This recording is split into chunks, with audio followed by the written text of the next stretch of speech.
प्रभू श्रीराम, अयोध्येचे राजकुमार. त्यांनी एका वृद्ध स्त्रीची उष्टी बोरं का खाल्ली असतील, यामागची गोष्ट प्रेमाचा खरा अर्थ शिकवते. ही कथा आहे शबरीची. शबरीचा जन्म एका आदिवासी समाजात झाला होता. त्या काळी तिच्यासारख्या लोकांना शिक्षण किंवा वेदांचं ज्ञान मिळणं खूप कठीण होतं. पण शबरीचं मन अत्यंत कोमल होतं. तिला दुसऱ्यांचं दुःख पाहावत नसे. तिच्या लग्नाच्या आदल्या दिवशी तिने असं काही पाहिलं की तिचं मन अक्षरशः हेलावून गेलं. लग्नाच्या विधीसाठी अनेक निरपराध प्राण्यांचा बळी देण्याची तयारी सुरू होती. त्या मुख्य जवानच्या डोळ्यातली भीती, त्यांची तडफड, हे सगळं पाहून शबरीच्या डोळ्यात पाणी आलं. तिला प्रश्न पडला, आपल्या आनंदासाठी या निरपराध प्राण्यांचा जीव का घ्यायचा? तेव्हा तिने आयुष्यातला सर्वात मोठा निर्णय घेतला. तिने घर सोडलं. भटकता भटकता ती मातंग ऋषींच्या आश्रमात पोहोचली. मातंग ऋषींनी तिच्याकडे एक नजर टाकली आणि तिच्या मनातला निर्मळ भाव ओळखला.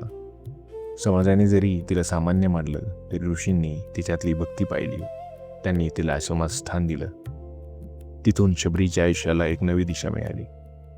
शबरीने आश्रमात कोणतंही मोठं तप केलं नाही. तिने मोठमोठे यज्ञही केले नाहीत. तिने वेदांचा अभ्यासही केला नाही. पण तिने एक अत्यंत महत्त्वाची गोष्ट केली, सेवा. ती रोज आश्रम स्वच्छ करायची, येणाऱ्या पाहुण्यांची सेवा करायची, लाकडं गोळा करायची, आणि हे सगळं ती प्रेमाने करायची. काही वर्षांनी मातंग ऋषींच्या देहत्यागाची वेळ आली.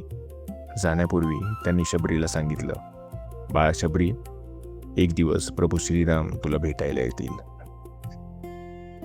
हा आशीर्वाद शबरीच्या जीवनाचा उद्देश बनला. त्या दिवसापासून शबरीची प्रतीक्षा सुरू झाली. रोज सकाळी ती उठायची, आश्रम स्वच्छ करायची, रस्त्यावर फुलं टाकायची आणि मनात म्हणायची, कदाचित आज प्रभू श्रीराम येतील. एक दिवस गेला, एक महिना गेला, वर्ष गेलं, अनेक वर्ष लोटली.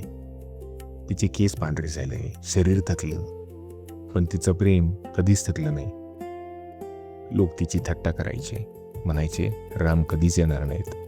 पण शबरी फक्त असायची, कारण तिचा विश्वास त्या लोकांच्या शब्दांवर नव्हता, तो होता प्रभू श्रीरामांवर. दररोज ती जंगलातून बोरं आणायची. प्रभूंना फक्त गोड बोरं मिळतील म्हणून ही प्रत्येक बोर आधी चाखायची. गोड असेल तर बाजूला ठेवायची, आंबट असेल तर काढून टाकायची. हा नियम नव्हता, ही भक्ती होती. ही प्रेमाची भाषा होती. आणि मग अनेक वर्षांच्या प्रतीक्षेनंतर तो दिवस उजाडला.